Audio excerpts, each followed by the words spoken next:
Oi, pessoal. Estamos aqui dando seguimento ao nosso curso de Direito Administrativo e agora é o tema 13, Poder de Polícia. Como de costume, vou eu para o canto e vou deixar vocês com meus bonequinhos, os amestrados maravilhosos. Oi, vamos lá, Poder de Polícia. Vou começar com bastante desenho animado aqui, né? Retomando nossos velhos bonequinhos, está aqui nosso agente público, né, investido nas suas prerrogativas, operando a máquina de atos administrativos. Poder de polícia e atos administrativos vão ter muito a ver uma coisa com a outra, né? E aqui um cidadão, né? O cidadão está ali, tranquilo, aparentemente feliz. Vamos ver o que vai acontecer com ele. Lá está o cidadão, no uso das suas prerrogativas, da sua liberdade individual. E vai, levanta o braço. Vejam, esse cidadão tem um poder de ficar gigante. Meu Deus! Ele tem um poder de triplicar o seu tamanho. Imaginem essa situação. O Estado, o agente público olhando, né? E alguém tem o poder de aumentar de tamanho, né? Diminui, aumenta, diminui, aumenta.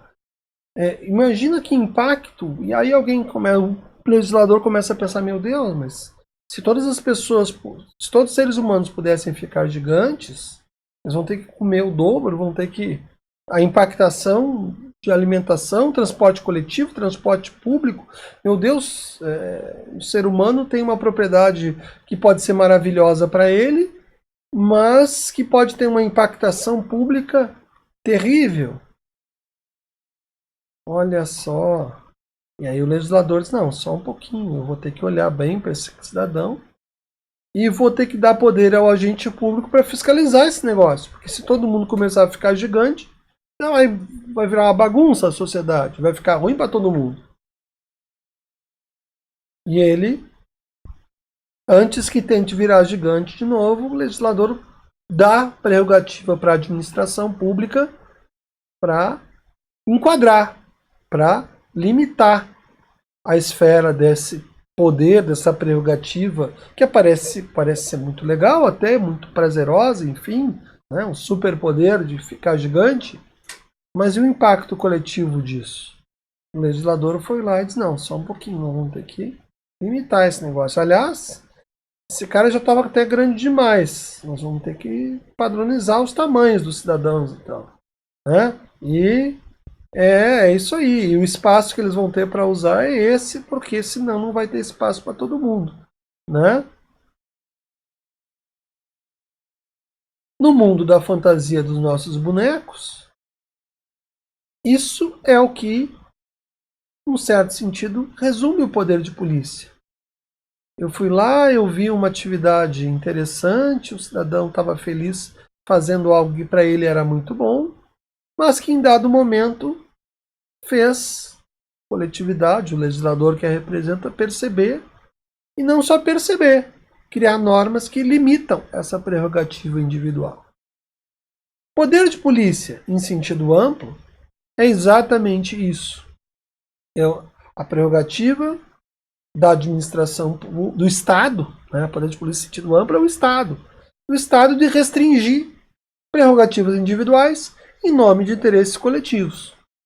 Aí pode me dizer, mas todas, quaisquer? Não, essa é a discussão que nós vamos encontrar pela frente. Mas a essência do poder de polícia é restringir. Né? Se eu tenho alguns serviços públicos que ampliam a prerrogativa do cidadão, aqui a ideia é restringir a prerrogativa de alguns em benefício de todos. Isso é poder de polícia.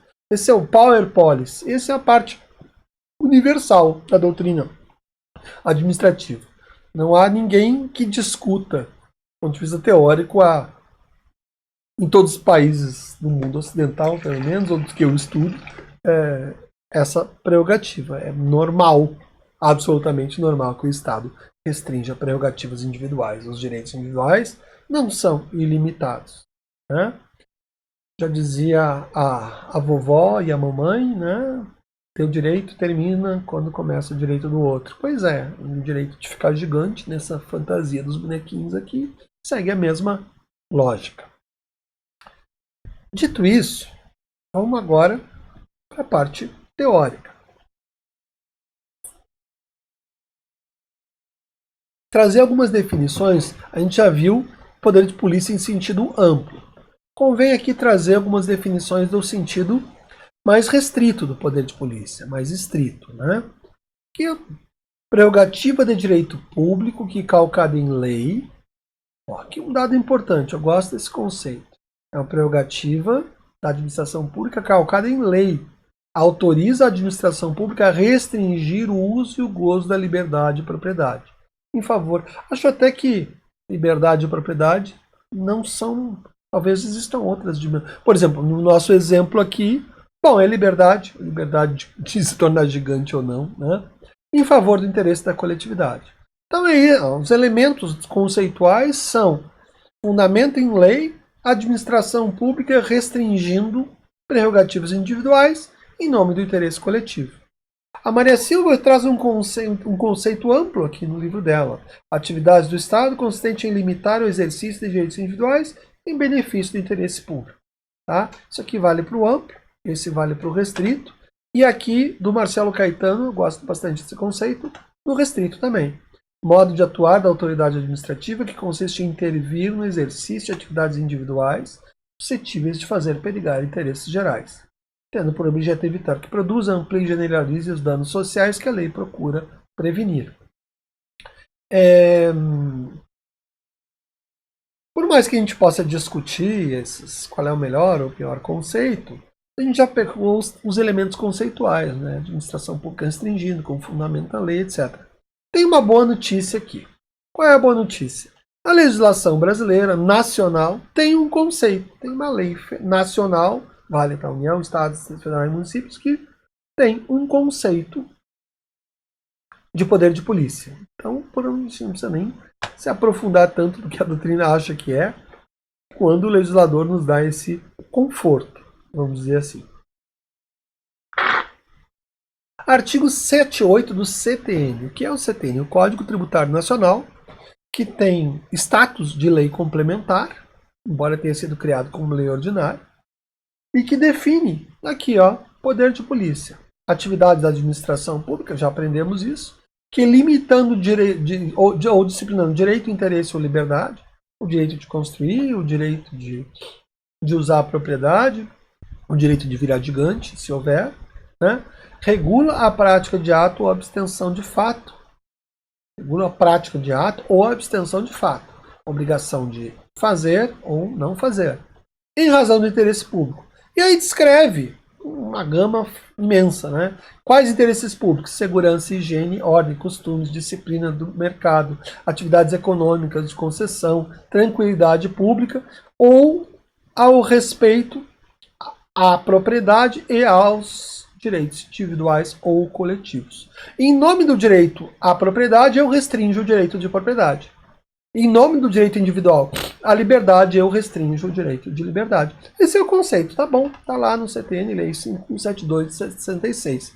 E insisto, lei nacional, é uma lei, status de lei complementar, e vale em qualquer município do país, em qualquer estado e na própria União. Tá? A própria lei vai trazer um conceito de exercício regular do poder de polícia, que é importante. Lá para o tributário ele é mais importante. Aliás, vai uma pergunta. Por que no direito tributário não tem um código de direito administrativo que diga isso? Não, não tem código de direito administrativo. Não seria uma má ideia que houvesse. Mas não tem. Mas tem no tributário porque esse tipo de atividade da administração pública dá ensejo à possibilidade da cobrança de um tipo especial de tributo, que é a taxa pelo exercício do poder de polícia. Então, não só, olha que loucura do ponto de vista de quem está sendo limitado, né? Porque quem está sendo beneficiado com essa limitação, o lado de cá, né? É uma maravilha. Quem está sendo limitado é um horror, né? Eu vou dar, vamos lá, um exemplo que eu sempre uso.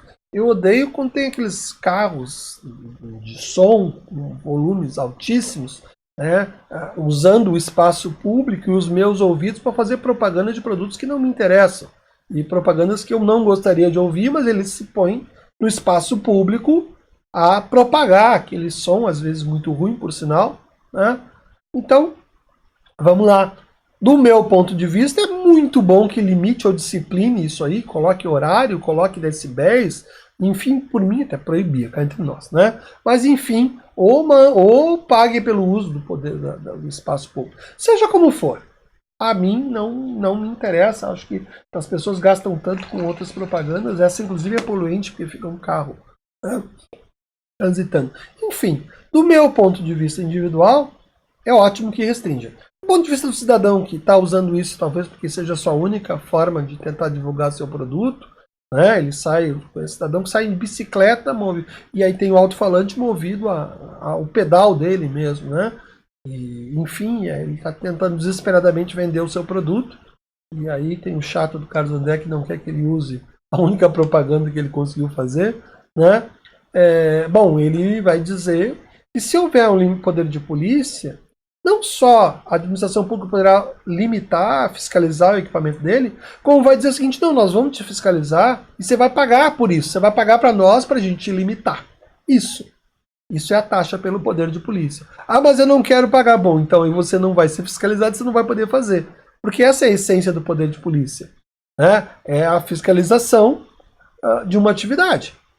E lá a gente vai ver que tem uma dimensão que é a fiscalização prévia, onde ocorre o licenciamento da atividade. E onde você paga a taxa pelo licenciamento.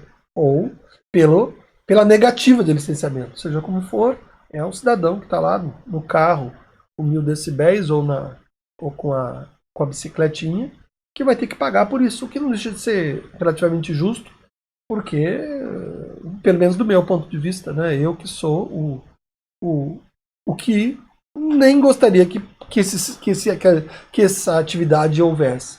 Na verdade, toda a discussão do poder de polícia, ela passa um pouco por isso, né?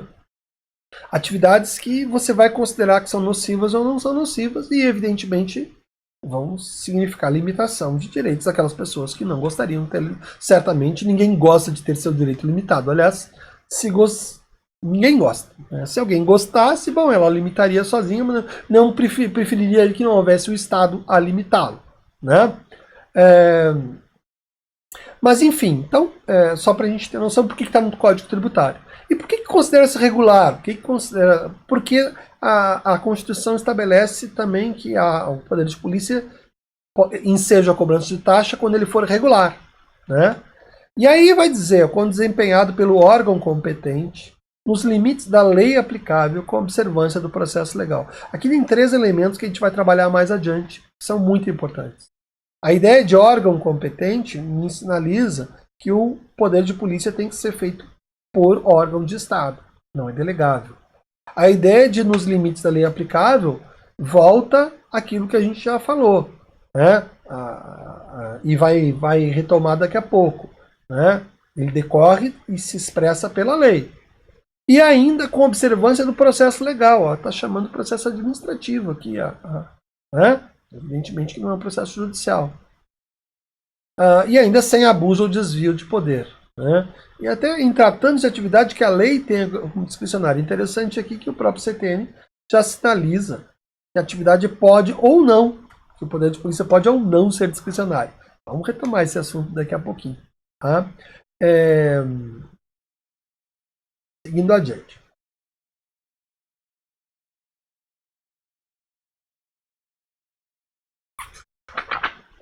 Aqui, os fundamentos. Tá, mas pode limitar, você pode limitar o cidadão que quer colocar o seu alto-falante na rua? Claro que pode, e olha só, chega a ser traiçoeira essa leitura do artigo 5º. Direitos individuais fundamentais. Ninguém será obrigado a fazer ou deixar de fazer alguma coisa. Até aqui, maravilha, não interfiram a minha atividade. Só tem um detalhe, senão em virtude da lei. Eu posso ler esse artigo diferente, posso dizer que, em virtude da lei, todos podem ser obrigados a fazer ou deixar de fazer qualquer coisa. Evidentemente que qualquer coisa é muito amplo, porque a lei não vai poder se sobrepor aos próprios direitos individuais fundamentais. Né? Inclusive, até nessa situação hipotética do nosso bonequinho, que pode virar gigante, seria certamente um exercício de poder de polícia bem polêmico, porque nós estaríamos falando da expressão individual, da individualidade do cidadão que tem o poder de virar gigante, enfim, voltaríamos, sei lá, aqui uma discussão sobre X-Men e todas as questões dos mutantes, enfim. Não seria fácil. Aliás, em regra, não é necessariamente fácil a discussão sobre o que pode e o que não pode ser objeto de poder de polícia. Mas vamos deixar uma coisa bem clara. A imensa maioria das atividades, especialmente econômicas, para não dizer todas as atividades econômicas, poderão ser objeto de restrição.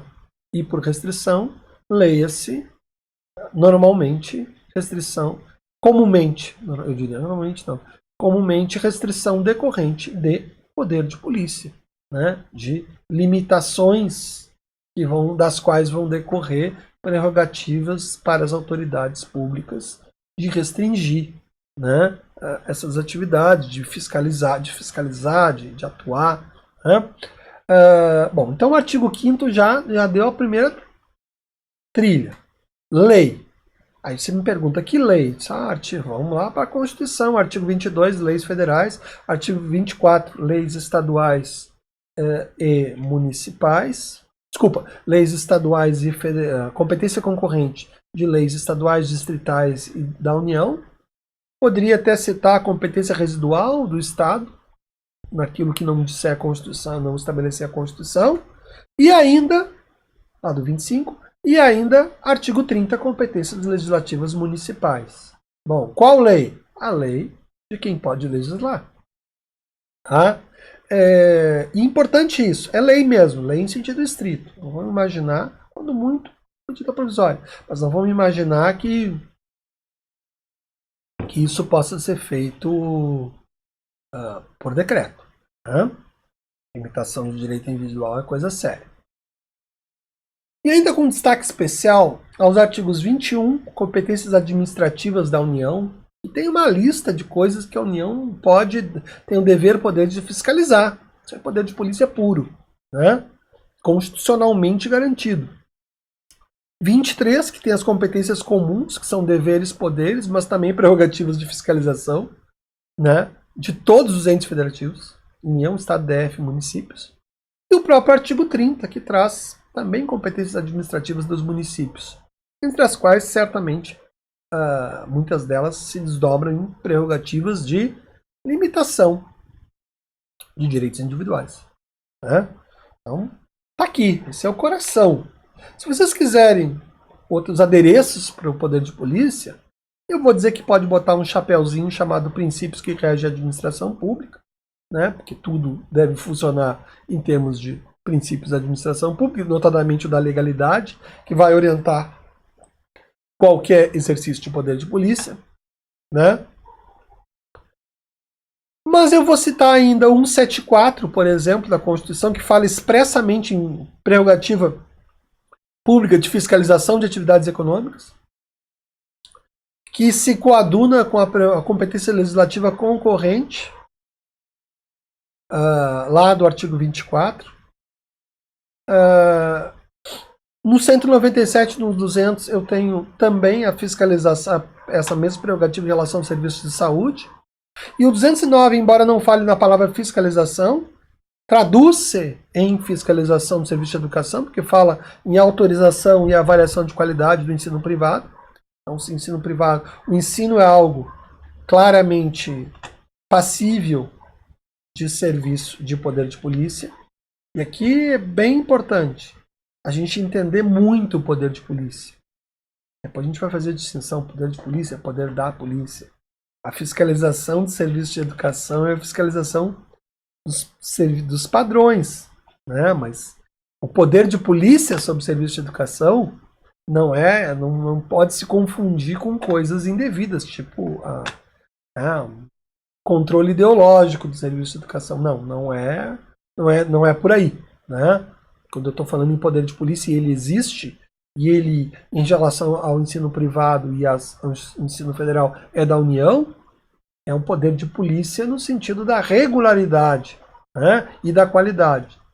Não é e nem pode ser nada além disso. Senão, isso, inclusive, estaria ferindo os princípios que orientam a própria educação. Por exemplo, da pluralidade de concepções pedagógicas, etc. Por isso, né, restrições da lei, nos termos da lei. Mas tem a prerrogativa e tem muita coisa a ser fiscalizada, né, em serviços de educação. E aí, se eu pegar o 225, implicitamente também tem uma série de possibilidades de fiscalização pública de atividades com risco ambiental. Né? Então, só para começo de conversa. Então, não são poucos os fundamentos. Tem esses 3 principais e eu citaria mais 5, pelo menos, de fundamentos constitucionais para que o Estado restrinja atividades individuais que tenham um espectro de possibilidade de lesão ou de perturbação coletiva. Os conceitos que a gente viu ali legais até são bem legais, bem interessantes nesse sentido.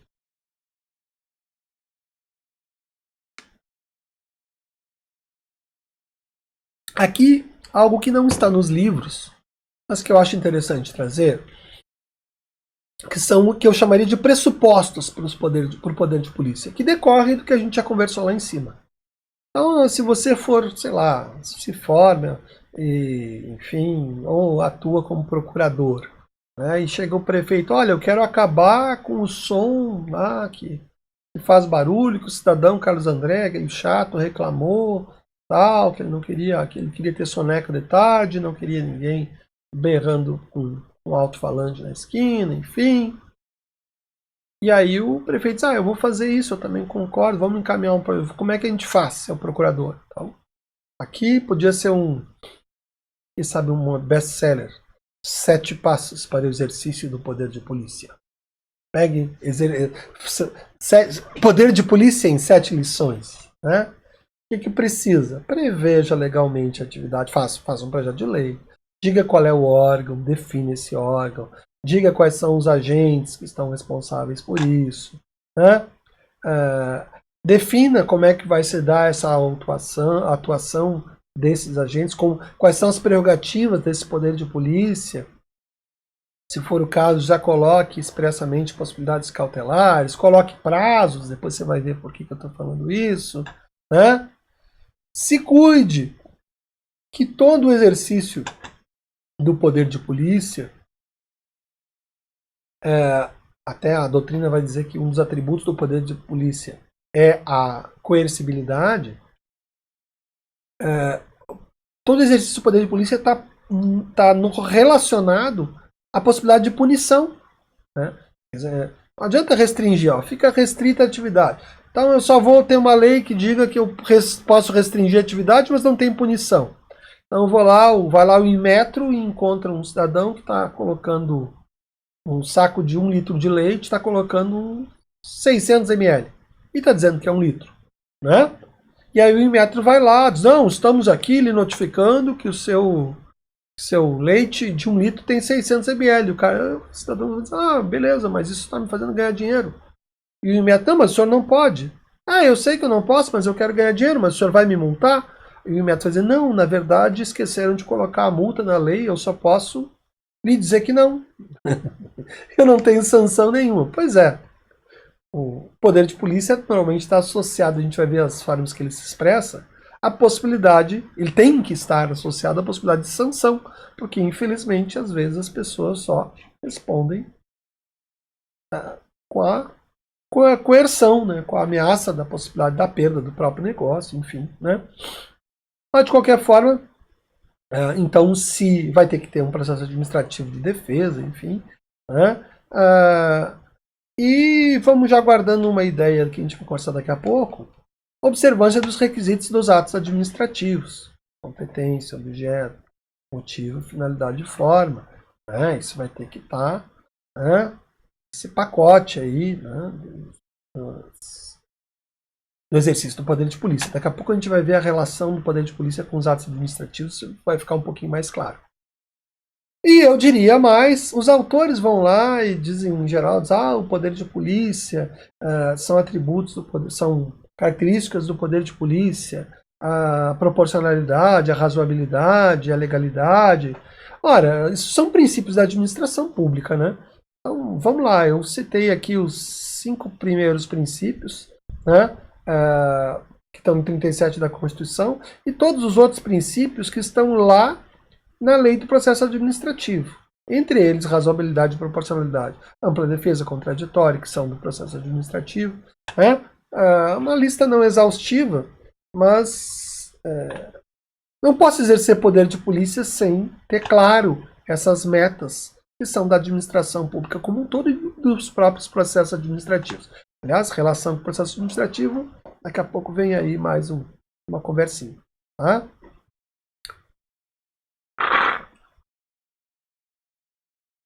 Olha só, olha as relações. Eu tenho 4 relações aqui. Poder de polícia versus atos administrativos versus processo administrativo. Poder de polícia, vamos lá, ele é conjunto de atos administrativos. Eu não manifesto o poder de... A manifestação do poder de polícia não se dá de outra forma que não por atos administrativos. Né? Quando muito, talvez eu possa dizer que talvez o ato de fiscalização seja um ato material da administração, mas tudo bem, ele vai ter que fazer um auto de infração, que é um ato administrativo formal, enfim. Tá? Mas é da essência do poder de polícia, até porque é da essência dele, o processo administrativo, que ele seja todo documentado e, mais do que isso, todo instruído com atos do poder público. Tá? Então, atos declaratórios, atos normativos, enfim, atos administrativos são meios pelos quais se manifesta principalmente o poder de polícia. Tá? Então, tudo que a gente aprender sobre atos administrativos vale para o poder de polícia. O poder de polícia não é desconectado, ao contrário, ele se materializa principalmente pelos atos administrativos. Se ele se materializa pelos atos administrativos e esses atos com todos os seus atributos, daqui a pouco a gente vai recordar quais são esses atributos, ele também deve observar os requisitos. A gente já tinha falado aqui em cima, observância dos requisitos. Daqui a pouco a gente retoma isso também. Vamos fazer um remember geral aí da matéria. E mais do que isso, aqui bem importante, o que se diga sobre discricionariedade ou vinculação pode ser aplicado ao exercício do poder de polícia. Aliás, boa parte da doutrina vai lá e diz assim: o poder de polícia tem como atributos a autoexecutoriedade, a coercibilidade e a discricionariedade. Eu e alguns autores não gostamos disso. Eu, pessoalmente, não gosto porque eu não me agrada a ideia de dizer que os atos e o exercício do poder de polícia seja discricionário. Ou melhor, eu posso até dizer que seja discricionário, mas lá na esfera legislativa, não na esfera da administração pública. E o conceito estrito que a gente trabalhou é o conceito para a administração pública. Né? A gente também vai retomar lá o conceito de discricionariedade para conversar um pouquinho sobre isso. Tá? E aqui, então, mas seja como for, atos administrativos podem ser discricionários ou vinculados. E aí vem a questão, e o poder de polícia também? Ou o poder de polícia? Aí vem, se o poder de polícia, se tem autores dizendo que ele é sempre discricionário, então quer dizer que não tem atos vinculados no poder de polícia?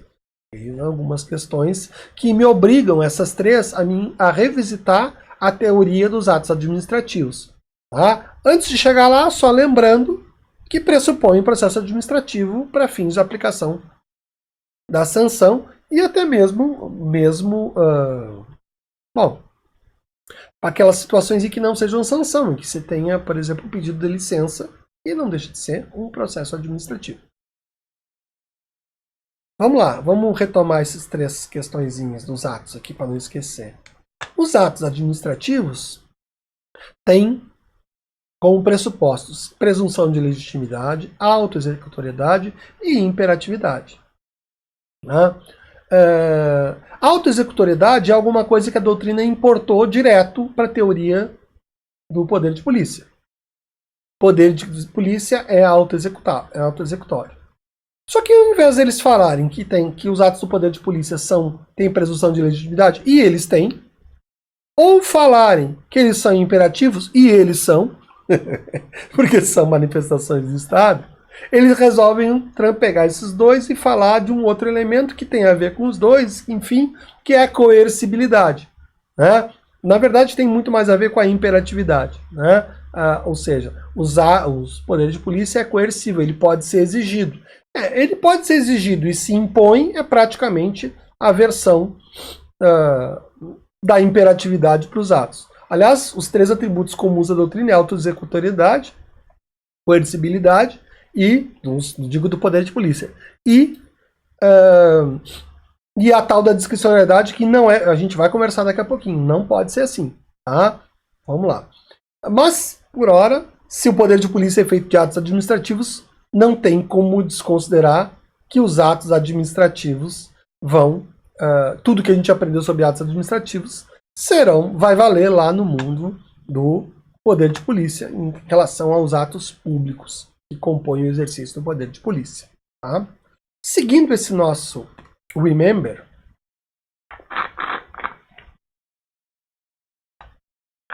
os requisitos de validade dos atos administrativos. Olha, eu não posso esquecer que se o poder de polícia se materializa por atos administrativos, cada um desses atos eu tenho que olhar a competência do agente, se o motivo foi a adequação do motivo, se a finalidade foi a finalidade legal, né? Inclusive o conceito lá do CTN fala em sem desvio de finalidade, chega a ser explícito. Não bastasse a gente já ter isso lá na lei, no artigo 2º da Lei da Ação Popular, né? Objeto lícito, e aí a essência, né? A gente diz que é o núcleo principal do poder de polícia, é a licitude da possibilidade da restrição, que só pode ser dada por lei, em sentido estrito. E a forma, né? Tem coisas, a forma, né? Se devidamente publicado, devidamente notificado, enfim. Então, cada um dos atos do poder de polícia vai ter que obedecer aos requisitos dos atos, porque eles são atos administrativos.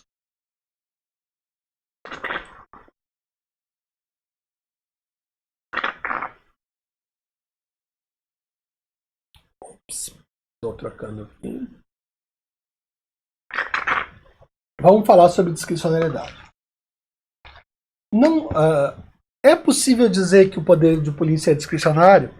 Olha, se eu pegar o conceito amplo do poder de polícia e pensar no legislador, talvez eu possa pegar esse rádio, né, FM, que eu usei lá para as aulas do direito administrativo, e dizer que o legislador tem uma margem de coisas que ele pode limitar, e ela é bem grande, né? Ele não vai poder limitar direitos fundamentais em certas circunstâncias, não vai poder obrigar as pessoas a ter um tipo de orientação sexual ou obrigar um tipo de vestimento, mas certamente vai poder obrigar a ter um certo comportamento em relação ao uso da propriedade, né? Então, se eu pensar assim, tudo bem, o Power Policy ele é discricionário, do ponto de vista do legislador.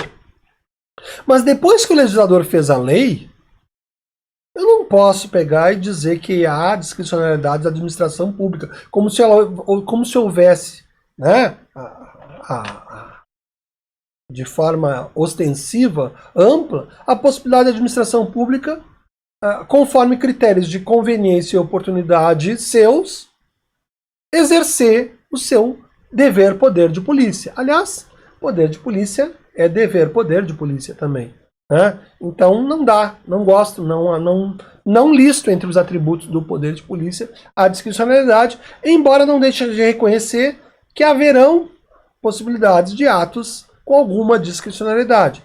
E eu diria mais, que se haverá discricionariedade, ela não vai se dar na ampla faixa do FM. Talvez, sei lá, numa pequena faixa aqui entre o 100 e o 108.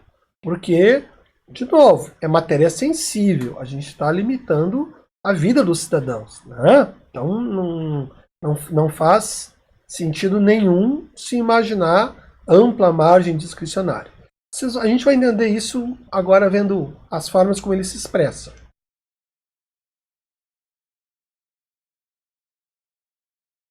Antes disso aqui o antigo desenho, né? Margem, atos discricionários, pode escolher qualquer ponto da margem. E atos desvinculados não tem opção, tem que sintonizar a única rádio que pega, que é o caso do meu carro, só pega uma rádio, a antena não funciona mesmo. Aqui, não é impossível encontrar um determinado exercício de poder de polícia que esteja extremamente vinculado e que não dê quase margem nenhuma de opção, né, ao administrador. Por isso que não é bom, não vale a pena dizer que é discricionário, mais do que sejam os atos. Ou seja, depende de como é que a lei conformou, essa que é a verdade, né? Se a lei diz assim, será aplicada sempre uma sanção de multa tal. Bom, não tem opção, né? A multa é essa, não tem como pensar em não aplicar, e não tem como não punir, enfim. E aí é vinculada aquela aplicação. E o agente comete ilícito, talvez até penal, se não aplicar. Tá? Antes de ver as questões das formas de exercício, mais uma relação interessante aqui que convém a gente conversar. Serviço público versus poder de polícia. O serviço público, nós já trabalhamos também, praticamente toda a matéria anterior dos nossos tópicos está sendo revisitada aqui, né? E serviço público, há autores que dizem que, inclusive, o poder de polícia, os serviços públicos não são poder de polícia. Quer dizer, o poder de polícia é atividade do Estado, o serviço público seria atividade do Estado, excluídas algumas, inclusive, o poder de polícia. Não é a nossa orientação, nem dos autores que a gente trabalha, tá? E eu vou dizer que no nosso conceito de serviço público, poder de polícia são atividades de serviço público. Tá? Então, serviço público é, para começo de conversa, serviço público. E diria mais, e já disse antes, tem uma característica que é importantíssima que o STF vem reforçando também, e está lá no CTN. É a atividade de órgãos públicos. Então, há de ser exercido por entes da administração pública. Diria mais, há de ser exercido a priori pela administração direta ou por autarquias. E tem essa natureza, a personalidade jurídica de direito público também. Né? Não se pode imaginar que seja deixar ao interesse do mercado a aplicação ou não de uma norma coletiva de interesse coletivo e de restrição de interesse individual. Tá? Então não cogitaria de delegação, em hipótese alguma, a particular do poder de polícia. Justo por isso. Né? Até porque vamos imagina que eu delegue a uma agência, enfim, a agência nada, delegue a uma empresa a prerrogativa de fazer uma fiscalização. Beleza, eu deleguei essa prerrogativa, e aí aquele agente vai fazer aquela fiscalização. Bom, ele é um empregado, ele pode ser demitido a qualquer momento, e aí, imagina a fragilidade desse agente perante uma situação de milhões, enfim, né? Daqui a pouco ele vai deixar aquele processo em troca de algo melhor, até porque o poder público não deu àquele agente estímulo, né, para prosseguir naquela tarefa, qual ele pode ser demitido a qualquer momento, ou até o contrário. O chefe dele pode determinar que ele atue em desacordo, enfim. Tá? É verdade que, quanto a isso, não está escrito em lugar nenhum que o poder de polícia, da Constituição pelo menos, que o poder de polícia tenha que ser feito por entes públicos. Embora, na minha perspectiva, o que o CTN diz quando fala em órgãos públicos. Eu não imagino sendo exercido fora dessa perspectiva, mas talvez se encontre aqui ou ali uma exceção possível, mas não imagino que isso consiga, na pior das hipóteses, não dá para operar em escala, né? Ou perante situações extremamente, vamos dizer assim, limite. Né? Mas enfim, o que nos interessa aqui, do ponto de vista mais fácil, é que o poder de polícia é uma expressão de uma das atividades de serviço público. E mais do que isso, bem sensível. Por isso, necessidade de, eu diria, e aí eu não estou falando de direito, mas estou falando do ponto de vista de política desejável, de que seja exercido por agentes públicos que gozem de prerrogativas de garantia, né, do seu trabalho em função da função difícil que exercem. Né?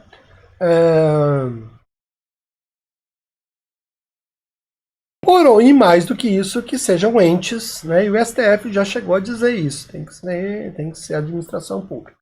Tá? Embora tenha em algum momento aberto pequenas possibilidades do exercício de algumas tarefas, não necessariamente da tarefa principal do poder de polícia. Certamente a tarefa de regulamentação não faz nenhum sentido, menos ainda a tarefa de autuação. Né? Mas vamos dar um exemplo. O poder público poderia contratar uma rede privada como é que chama, de câmeras para fotografar o trânsito, né, para filmar, fotografar. Bom, aquela fotografia não foi produzida por agente público, mas aquela foi produzida por uma empresa contratada e que vai municiar todo o exercício do poder de polícia do trânsito. É um exemplo onde isso até caberia, né, mas vejam que o núcleo essencial do poder de polícia não foi delegado e não está sendo... e esse núcleo é que não se cogita a delegação. Tá?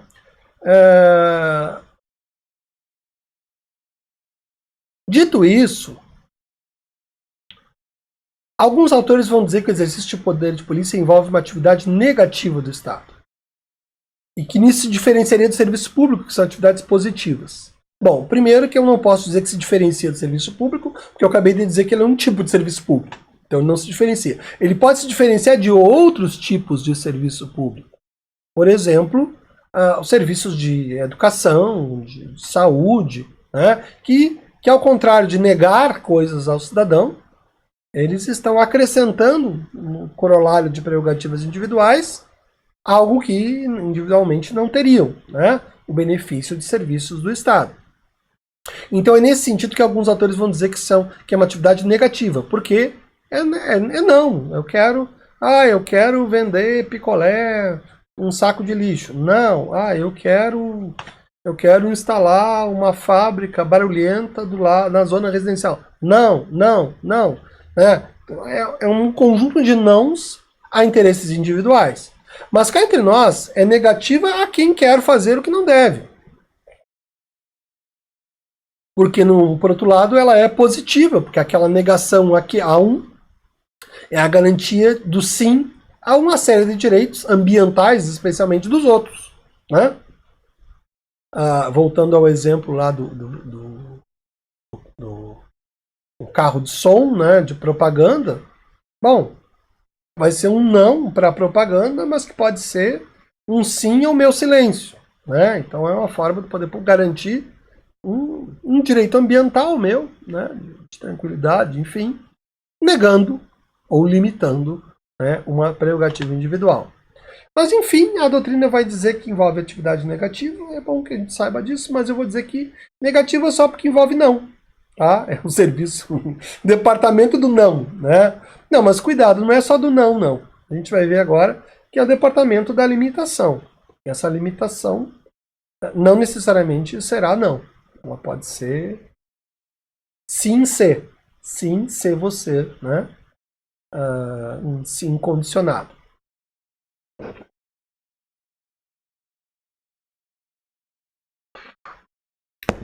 Aqui é importante, aqui a gente consegue conhecer melhor essas questões. O exercício do poder de polícia, eu diria que ele opera pelo menos em 3 dimensões e em 4 atos. Né? A dimensão normativa, a dimensão negocial e a dimensão regulamentar, a dimensão de prevenção e a dimensão de repressão. Tá? Sendo que, como assim? Ora, a primeira dimensão que precisa ter o poder de polícia, ou que ela se manifesta, é a regulamentação. Quer dizer, eu tenho uma lei. É a lei? Não, a lei ela dá a prerrogativa para a administração exercer. Mas a administração muito comumente vai regulamentar, por decreto, por instrução normativa, por resoluções, aquela atividade. Né? Aquele conjunto de limitações, como é que vai funcionar aquela limitação, como é que ela se... E é muito comum que a legislação deixe em aberto, proteção do meio ambiente, e dali os órgãos, né, abaixo é que vão determinar quais são as atividades efetivamente lesivas. Então o poder de polícia uma característica do poder de polícia inicial é justamente a característica normativa.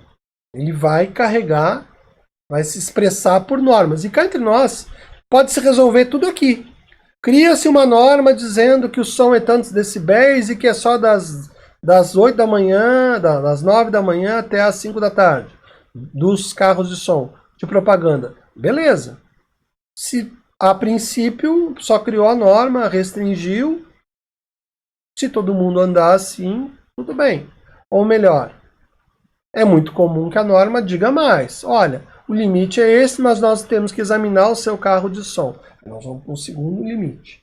E é, carro de som para poder circular no município tem que ter exame, tem que ter uma análise. E é aqui em que reside talvez o ponto principal do poder de polícia, que é, eu proíbo a atividade, digo, a atividade para ser feita precisa de autorização pública, ou seja, eu vou lá e digo, essa atividade é possível, contanto que o poder público veja se você cumpre as limitações que a gente está estabelecendo.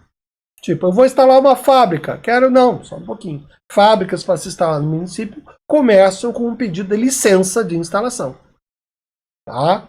E essa licença que vai gerar, por ato normativo ninguém vai pagar taxa de exercício de serviço público, mas por ato negocial sim. Né? Então no ato eu vou lá e peço licença para mim instalar uma fábrica.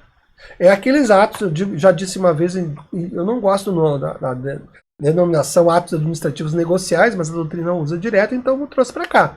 Mas eles têm um sentido de prevenção. Cidadão quer lá oferecer serviço de carro de som. Muito bem, esse carro de som está dentro dos padrões estabelecidos, enfim, qual é o carro, vai lá e o cara pede uma licença para o carro de som. Eu quero instalar uma fábrica em determinado local, quero instalar uma metalúrgica barulhenta num bairro residencial. Eu lá e peço meu licenciamento, minha licença de instalação, depois eu peço para operar. Tá, mas será que essa fábrica faz barulho? Será que não faz? Bom, mas em que zona é mesmo? Essa zona é residencial. Bom, então na zona residencial não dá. Né? Bom, então eu vou ter que... Por isso que eu preciso, talvez, primeiro a licença de instalação. Preciso perguntar para o poder público, submeter ao poder público o meu interesse, provocar por meio de um processo administrativo no qual eu estou requerendo um alvará, requerendo uma licença. Simples assim. E eu estou aqui na segunda dimensão, que não é que eu estou usando da regulamentação para pedir autorização daquilo que foi restrito, né, e que eu preciso pedir a autorização para poder funcionar. Aqui é onde eu vou acabar, como eu já disse, pagando a taxa. Né? Aqui eu vou pagar para ser fiscalizado. É isso.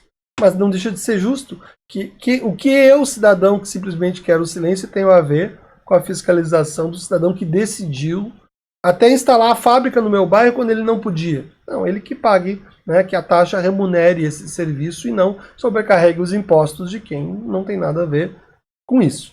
Né? Esse é o sentido, a explicação técnica de uma taxa pelo poder de polícia.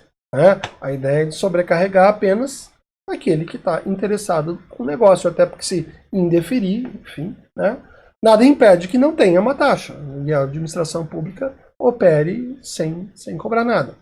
Mas vai ter que ter um requerimento, vai ter que ter ao final, do qual se origina um processo que vai ter uma decisão no final.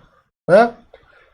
Então aqui é um sentido preventivo. Veja, não existe a fábrica ainda, não existe o caminhão ainda, nada existe. Eu estou lá dizendo para o poder público como é que vai funcionar. E aí ele está vendo se vai ter risco para a coletividade ou não. Então, antes de acontecer, isso é o ponto mais comum do exercício do poder de polícia. Né? E eu diria que é um sentido preventivo por meio de atos negociais. Eu tenho a licença, não tenho a licença, etc. Bueno. A princípio, eu também poderia ficar só nessas duas dimensões. Eu poderia ter a norma, eu pego a licença, cumpro os requisitos e está tudo bem. E o poder de polícia se esgotou ali. Mas as normas não podem parar por ali. Por quê? porque infelizmente as pessoas não cumprem a legislação, e aí eu tenho que ter um mundo das sanções e das possibilidades do poder público fazer cessar atividades que não são de interesse coletivo. Então, lá no mundo da repressão, ou seja, a atividade já aconteceu ou está acontecendo, né? Isso também é poder de polícia. Em função da norma, havendo ou não ato negocial, havendo ou não licença, daqui a pouco pode ter uma atividade, o cara começou uma obra, mas ele não fez a licença da obra. Então pode chegar lá o poder público municipal e dizer, ó, nós queremos estamos embargando a sua obra porque sua obra não tem licença. Vou dizer mais, é muito comum que os municípios façam numa situação dessas uma notificação. Olha, verificamos que o senhor está com uma obra irregular, o senhor tem 10 dias para regularizar a obra, ou nós vamos embargá-la. É o que, enfim, é comum de acontecer também, mas enfim, depende de cada município. Mas vejam, um ato cautelar muito comum, a própria... E aí vem a pergunta, pode ser feito? Sim, pode ser feito. A lei do processo administrativo autoriza, se isso não tiver na própria lei municipal lá, a previsão de medidas acauteladoras. Tá? Que não se confundem com punição. Eu posso suspender uma atividade por cautela pública e isso ainda não é punição. Embora, na prática, seja uma punição para o comerciante, para o industrial que está parando de trabalhar. Né? Enfim, mas não é tecnicamente uma punição. É uma medida cautelar. Tá? E ainda na esfera repressiva, que essa aqui é repressiva imediata, tem a punição, a aplicação de sanções administrativas. A mais comum, a mais conhecida é a multa, mas pode ser interdição, cassação de alvará, cassação de licença, enfim, atos punitivos. Para quê? Que deveriam funcionar para assustar as pessoas para que não pratiquem atos ilegais ou não extrapolem das suas licenças. Mas também existem lá para punir, para fazer as pessoas, entre aspas, pagar pelo seu ilícito administrativo. Tá? Então veja que o exercício do poder de polícia envolve 3 dimensões: dimensão regulamentatória, dimensão preventiva e a dimensão repressiva. E se manifesta, nós temos 4 possibilidades da manifestação desse exercício.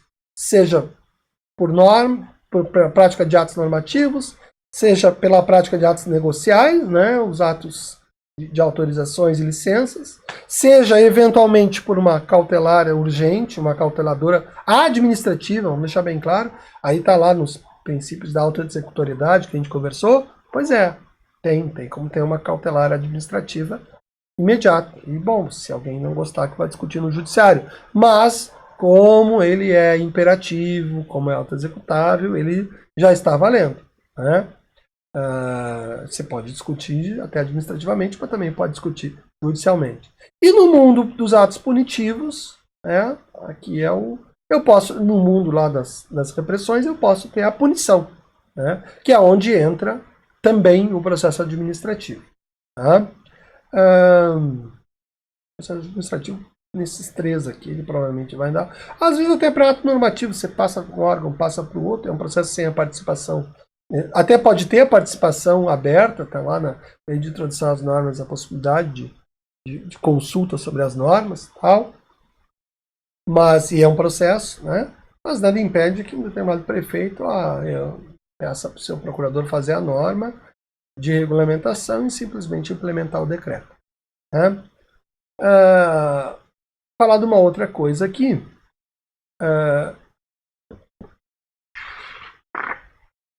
Prazos para exercício do poder de polícia. Então a gente já viu as formas, né? E vamos falar um pouquinho sobre os prazos. Tem algumas coisas que são tranquilas. Vou falar só para a gente reforçar os conceitos e tal. Né? Qual é o prazo para fazer ato normativo? Depende, às vezes tem uma lei federal que em 180 dias o Poder Executivo regulamentará. Beleza. Às vezes a lei não disse isso. Bom, aí o prazo está aberto. Né?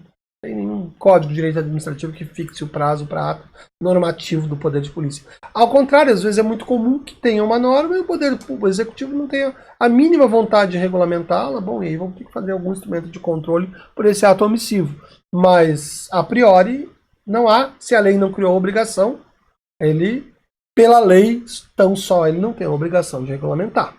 Né? E também é comum que o decreto, quando regulamente, determine que essa regulamentação seja desdobrada de cada secretaria, ministério, etc.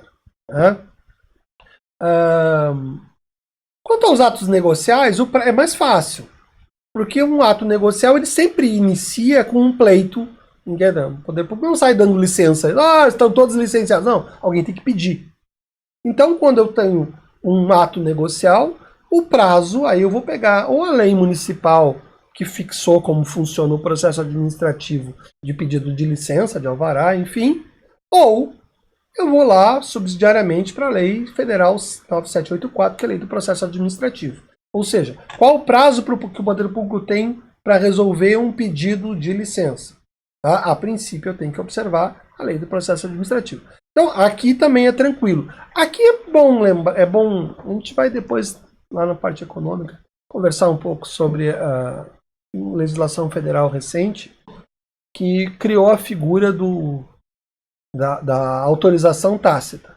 Tipo, se a administração pública for inerte em responder a um pleito, automaticamente esse pleito de licença, em determinados tipos de negócios de baixo impacto, ficaria autorizado. Do ponto de vista do empresário, isso é muito bom. Não dá para reconhecer. Até porque, veja bem, você monta um negócio, licença de instalação, de operação de uma metalúrgica próxima a um bairro residencial. Cara, para você obter essa licença, você tem que estar com tudo pronto. Você já gastou, você já tá quebrado, você precisa fazer funcionar a empresa. Aí imagina se esse negócio para 2, 3 dias, meses, ano. E o cidadão fica lá esperando aquela resposta do poder público que não vem. Né? Então, daqui a pouco uma lei que diga se não der tal prazo, está automaticamente aprovado, é uma boa. Por outro lado, do ponto de vista dos cidadãos em geral, imagina lá, volta o Carlos André, chato, que não quer ouvir propaganda sonora pela rua. Né? Aí alguém tem vários pedidos, deixam passar o tempo, em 30 dias fica automaticamente autorizado o uso de um carro de som que vai passar todo dia na frente da minha casa. Caramba! Né? Aí o poder público foi inerte, não viu que aquele tipo de carro de som que o cara pleiteou autorização era um carro, sei lá, 200 decibéis, ia deixar todo mundo surdo. E o cara disse que queria 200 decibéis e tacitamente foi autorizado. Então, pelo outro lado, essa coisa acaba ficando uma questão complicada. Você aposta na inércia do poder público e essa inércia às vezes tem a ver com a impossibilidade de contratação de gente. É um tema que acaba ficando muito delicado. Muito delicado mesmo, essa questão. Por isso que, por um lado, a administração pública é ruim do ponto de vista empresarial, do seu prazo de resposta, e por outro lado, se deixar sem ter a resposta, né, é um dilema. Né? Quem defende a opção de que basta ter alguém da área assinando, tem um engenheiro de som assinando, dizendo que não faz mal à saúde, etc, etc, e que ele usa o engenheiro que responda depois perante as pessoas, ao poder público e etc. Né? E percam sua licença se for o caso. Enfim, são soluções. No sistema atual, não é assim que funciona, e bem ou mal, não é impossível que tenha uma norma municipal que vai dizer que, havendo sobrecarga de serviço, a resposta, que seria de 30 dias, poderá ser prorrogada novamente por 30 dias sempre que isso acontecer. Então você vai prorrogar por anos a fio, por norma municipal, e tá tudo bem. Não tá tudo bem, porque aquele que queria o seu pleito não vai conseguir funcionar, enfim. Né? Mas, do ponto de vista jurídico, eu vou dizer que é isso que está no sistema. Tá? O prazo para os atos cautelares Ele tem fundamento na lei do processo administrativo, se não tiver na lei municipal ou estadual, e é óbvio, constatou o risco, tem que ser, com motivação, praticado o ato cautelar. Eu diria mais. Pode-se cogitar até de responsabilidade do poder público se, ciente e com efetiva de possibilidade de agir, mais um tema para retomar a responsabilidade da administração pública, né? Não tomou uma decisão cautelar contra uma prática ilegal que estava colocando em risco a coletividade. Né? Então, posso ter uma suspensão de prerrogativas, enfim, isso é muito necessário às vezes. Né? E até aqui a gente pode até ter algumas polêmicas que são mais do ponto de vista... essa aqui não tem polêmica, tranquilo. Aqui talvez alguma polêmica da inércia da legislação que pode tirar a própria eficácia do efeito da lei e tal. Aqui essa polêmica que ela é mais política que jurídica, eu diria. Né? E é profunda por isso, porque são dois interesses bem legítimos que estão em jogo. Né? E é uma equação difícil, não é? A forma fácil o Estado tem que contratar um corpo técnico, funcional, enfim, capaz de resolver isso rapidamente, né? Mas nada disso é óbvio, porque isso envolve orçamento, envolve outras questões, né? Mas onde é que entra uma questão bem efetivamente polêmica, ou bastante mais complexa, é com relação ao prazo do poder de polícia, do exercício das atividades repressivas do poder de polícia, né? As pretensões punitivas administrativas. Porque, vamos lá, tem situações que o tempo pouco importa. Né? Exemplo, uma determinada fábrica se instala num determinado bairro. Bom, naquele momento, e ela nem pediu licença, não pediu nada, está lá funcionando. Né? Fábrica de fogos de artifício, está lá. E está há 10 anos lá. Ora, eu não preciso me preocupar quanto tempo ela está. Eu preciso, basicamente, o que eu sei é que ela é irregular. E eu posso, então, como administração pública, ir lá imediatamente, né, tomar uma ação, uma medida cautelar e dar início a um processo administrativo para fins de punição, de sanção administrativa, que vai resultar na proibição do exercício daquela fábrica, naquela zona. Então, a princípio aí não é onde vai dar problema. Né? Então, quer dizer, e nem na loja. O problema vai dar indo mais ou menos num outro contexto. Vamos lá. Primeira dimensão do problema. Eu causo um dano, derrubei uma floresta. E aí derrubei faz 6 anos essa floresta. Ou há 10 anos. Enfim. Pode entrar o IBAMA e querer me fazer uma multa, me aplicar uma multa porque eu ter feito extração irregular há 10 anos. Vá que tenha provas de que isso se deu, tenha fotos, enfim, mas nunca tenha sido aberto um processo. Pode abrir o processo 10 anos depois? Pois bem, se for o IBAMA, não. Fácil. Ai, que maravilha. Tem polêmica? Não, aí não. Por quê? Porque tem uma lei federal, a Lei 9873 de 99, que diz que se aplica à União, então somente a ela, a princípio, que tem um prazo de 5 anos contados do ato ou da cessação do conjunto de atos sucessivos para exercício da pretensão punitiva. Ou seja, derrubou a floresta agora, tem 5 anos para iniciar o processo administrativo. Tá? Tá, e depois que iniciar, que prazo tem? A princípio nenhum, a princípio todo. Esse processo pode durar 10 anos? Pode. Com um pequeno detalhe. Ele não pode ficar parado não pode ficar parado por 3 anos. Se ficar parado por 3 anos, existe a lei prevê uma prescrição administrativa intercorrente. Que é isso?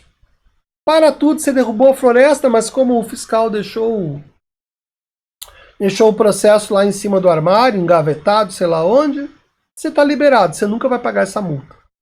Imagina, o cara derrubou, sei lá, hectares e hectares de floresta, e aí tem uma multa de milhões. Esse processo foi esquecido numa gaveta lá por 3 anos. O advogado chega lá e diz assim, ó, tá esquecido esse processo, manda encerrar e encerrou, porque encerrou a possibilidade de pretensão punitiva administrativa do Estado. Simples assim. Né? É um momento em que até tem pessoas que com sinceridade e honestidade defendem a diminuição do tamanho do Estado. Né? Mas nesse caso aqui, quer dizer, o transgressor costumaz, né, tudo que ele quer é um Estado mais do que mínimo. Houve um tempo que toda a fiscalização da Amazônia se resolvia a menos de 10 pessoas. Né? E isso significa que certamente muita coisa não vai andar ou vai parar porque não tem como fazer. Né? Claro que, então, quer dizer, se você tirar o ritmo da sua fiscalização do Estado, diminuir, não contratar agentes, deixar aposentar, diminuir, o que pode acontecer muito provavelmente, isso não é só para a questão ambiental, é para o Inmetro, para todo um conjunto, para a questão de saúde, sanitárias, né? Tem todo um conjunto de punições que seriam muito razoáveis, muito justas, que deveriam acontecer, e que não vão acontecer, porque o processo foi parar lá numa gaveta, sei lá onde, e nunca mais ninguém viu ele. Né? Menos mal que nós já estamos na era do processo eletrônico, e que alguns robozinhos podem fazer isso pela gente. Mas veja, então, com relação à pretensão punitiva, se for no âmbito da União, conta 5 anos do ato. E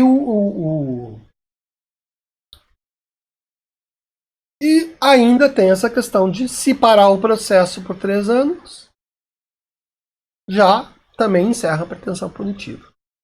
Não se confunda a pretensão punitiva com a aplicação de sanção de multa. Vamos lá. Mas a pretensão punitiva não é a multa? Não. A pretensão punitiva pode ser a multa, mas pode ser interdição de atividade, pode ser outras sanções e ou a multa.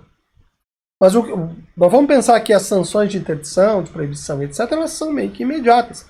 A multa é dinheiro. E, vamos lá, o cara derrubou a floresta, tem uma multa de tanto. Aplicada a multa. Foi aplicada a multa, terminou o processo, aplicada a multa lá no último dia do 5º ano. Tá? Dia 31 de dezembro do 5º. Quando ia fechar os 5 anos, ele aplica a multa. Beleza. Tá, e aí? Vai, no ano que vem não precisa pagar? Não. Aplicada a multa, já gera o dever de quem foi enquadrado na infração pagar. Aí nós vamos ter uma nova, aí sim. Aliás, essa lei fala em prescrição de 5 anos. Eu nem gosto de usar a palavra prescrição porque não é direito de ação que está em jogo aqui. A lei fala em, isso seria para mim decadência. Decadência, direito da administração de agir, não judicialmente. Mas tudo bem. Mas voltando, lá, quando não paga a multa, porque o normal é que a pessoa seja condenada e pague, né? Ou o que seria o normal, se eu devo cumprir minha obrigação.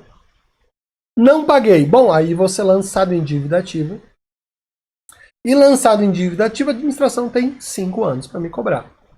Isso é lá de um outro conjunto de normas. Não cabe olhar aqui. Mas vai dar 5 anos. O STJ também já falou nisso.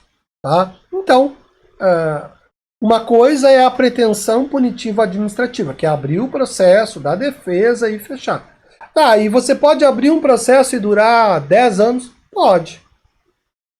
Só que se paralisar nos 3, o advogado vai lá e a lei diz assim, e o agente público vai ser responsabilizado pelo quanto? Na minha cabeça, pela multa que a administração poderia ter auferido. Né? Dinheiro. Né? Então, no mundo da União, é assim que funciona. Né? E no mundo dos estados, do Distrito Federal e municípios, André? Aplica-se subsidiariamente a lei federal do processo administrativo? Não. Por que não? Porque a STJ não disse. E eu até acho que a STJ talvez não tenha dito, porque essa coisa dos 3 anos não é muito difícil de ficar 3 anos no processo parado, não. Não é difícil mesmo. Só você pedir uma perícia lá e o poder público não conseguir fazer, enfim, e ficou parado lá e aquela perícia ficou trancada, enfim. E quando vê, Não andou. Então não é muito difícil de parar. Então talvez, por essa questão polêmica, não esteja o STJ mandando aplicar direto. Tá, mas e aí qual é o prazo da pretensão? Aí vamos ter a resposta simples e a resposta complicada. A resposta simples é: ora, as leis estaduais e municipais vão ter que prever o seu próprio prazo de prescrição punitiva do poder, pelo decorrente do exercício do poder de polícia. Beleza. No mundo do dever ser, tudo se resolve. Aí vem a resposta difícil. E se não houver uma lei municipal, a lei federal foi em 99, né, demorou 2 séculos para ter, e aí não tem no município e não tem no estado uma lei que diga qual é o prazo. Aplica subsidiariamente à União? Não posso dizer isso, direito positivo. O intérprete autêntico dessa lei, que é o STJ, não fez isso com ela. Aí, a resposta é difícil. Não tem a norma interna. Bom, soluções são várias e complicadas. Solução a favor do poder público é, olha, claro, lembrando que só vai se dar naquele dano que se deu e que cessou, porque o dano que não cessou, você está aplicando na hora, considera dano imediato. Mas o cara derrubou a floresta há 10 anos, né? Ou, sei lá, derrubou um monumento municipal faz 10 anos. Vamos lá, é uma questão. Tá? Não, claro que essas questões na esfera civil, por exemplo, o STF já disse que os danos ambientais são imprescritíveis. Então tudo bem, a ação do Ministério Público, mas nós estamos falando de... O Ministério Público não tem poder de polícia, né? Não, isso não existe lá. Lá ele tem poder de entrar com uma ação civil. Então talvez esse ressarcimento possa se dar por ação civil. Estamos falando de poder de polícia de punir, de aplicar sanção administrativa. No caso pode ser multa. Né? Então faz 10 anos que o cara destruiu uma estátua pública, né? Quando estava fazendo uma obra, ou fez uma obra que causou isso. E aí? Bom, a favor do município diz, não tem norma, se não tem norma eu posso aplicar a qualquer momento. Quando muito, ou vou dizer, não, inclusive vou para o prazo máximo de prescrição do Código Civil. Está valendo qualquer tiro aqui que faça a administração pública dizer que o prazo é o máximo. Do outro lado, eu posso tentar construir a tese dos 5 anos, em analogia à lei federal, mas mais do que isso, em analogia à lei do processo administrativo, que vai dizer que o ato, imagina, autorizou a fazer uma... Imagina que houvesse um ato autorizativo de destruição de uma estátua. A anulação desse ato é em 5 anos. Tá, e não havendo o ato e havendo a destruição da estátua nesses 5 anos. Bom, não é quase a mesma coisa? É quase a mesma coisa. Bom, então quem sabe eu possa fazer essa construção que a jurisprudência não fez. Né? E aí eu tenho... e essa, claro, quanto mais eu fixar esse prazo, mais eu defendo o meu cliente que eventualmente lesou esse bem público. Né? Mas, enfim, são soluções que não estão postas no nosso direito positivo. Né? Melhor, voltamos para a solução fácil. Né? Tem livros bem interessantes, que eu recomendo a bibliografia, que vão dizer assim, se for em nível federal, é 5 anos e tem os 3 anos. E, na próxima linha, o que esse livro fala sobre o estadual? Nada. Municipal? Nada. Né? Não diz nem que é conforme as leis internas. Né? Mas faz parte. Né? Eu aqui estou pelo menos dando os horizontes para vocês dos 2 lados que pode fazer.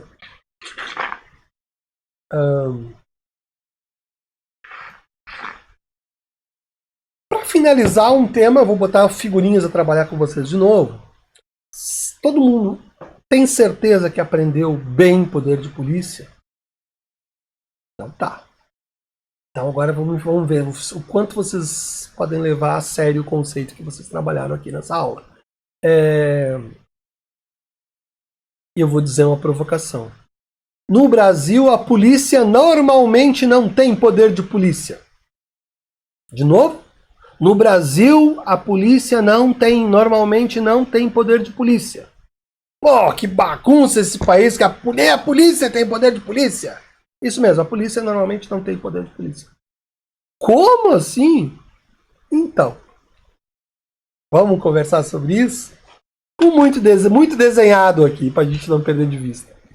Poder de polícia em azul é o nosso poder da administração pública, de restringir atividades, de normatizar, os termos. Tá. E tem o poder da polícia. Até botei as cores aqui, ó. Nossas polícias. Vamos lá. Aqui, poder de polícia, de um lado, nosso agente público clássico, que a gente conhece e tal, restringindo a possibilidade de restrição do espectro que a gente viu lá no começo, possibilidades do indivíduo, né? Beleza. Versus, olha aqui, botei um representante das Forças Armadas e coloquei aqui um representante do que eu estou chamando da Polícia Civil. Tá? Polícia Civil, Polícia Militar. Né? Pensando nos estados que tem a Polícia Civil e a Polícia Militar, mas também Forças Armadas também vale Exército, se eu quiser. Tá? Então, o que você disse mesmo, Cazuza? Que a polícia, essa que você desenhou aqui, normalmente não tem poder de polícia. Não, normalmente ela não tem. A função dela é outra. Simples assim. Por que não tem poder de polícia?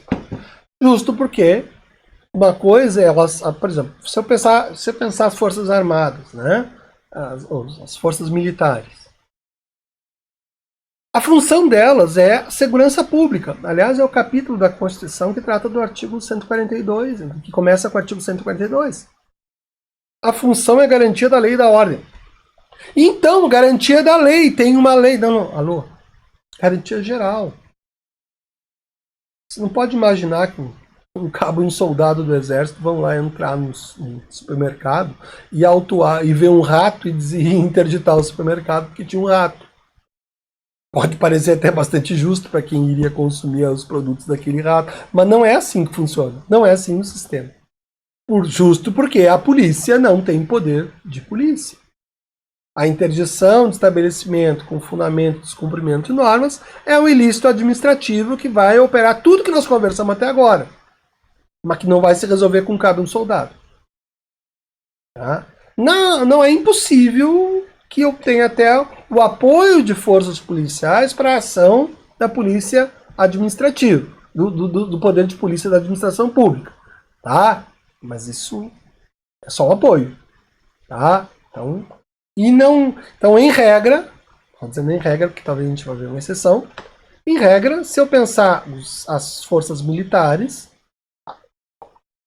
elas não têm poder de polícia porque a função principal deles é outra. A Constituição fala das forças militares dos estados, inclusive no 144, parágrafo 5º, deixando bem claro que ele tem função de preservação da ordem pública e polícia ostensiva. Nada a ver com o que a gente conversou sobre o poder de polícia, que envolve a dimensão de regulamentar uma atividade, de restringir, de licenciar. Não existe isso.